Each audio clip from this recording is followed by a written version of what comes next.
So alongside all of the sort of surveying and the block management and the rest of it, we can actually help people take control of their buildings. So the enfranchisement process that I referred to at the beginning, that actually costs money because you're actually offering to buy the freehold off of the freeholder. Okay. So there is a value attached to that, and it's not for everybody. And if everybody doesn't join in, then of course the value goes up. Yeah. If you've got 10 people and only 7 of them can join in, the value it's worth doesn't change, but the 7 people have got to find that. Sure, yeah. So the legislation changed, and it allows leaseholders to serve a notice on the freeholder saying that they would like the right to manage their building themselves.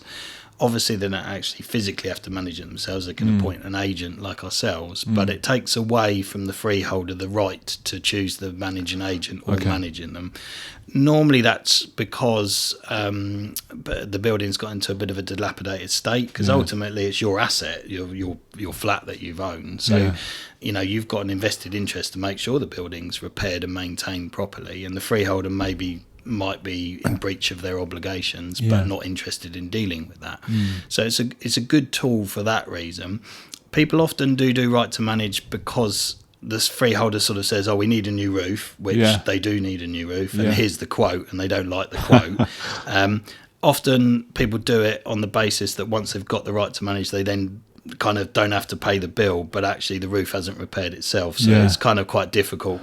You have to divulge down as to why they really want to do the right to manage, and if it's literally just because they don't want to pay a big bill, well, the roof is not going to repair itself. But then that incomes creativeness as well, because they might be able to talk to the freeholder and maybe sell the roof space to a developer to build flats on it, and then they're not paying out for the roof space. So the legislation has changed quite a lot in the last few years about building on top of airspace, essentially. So it's much more open to people now.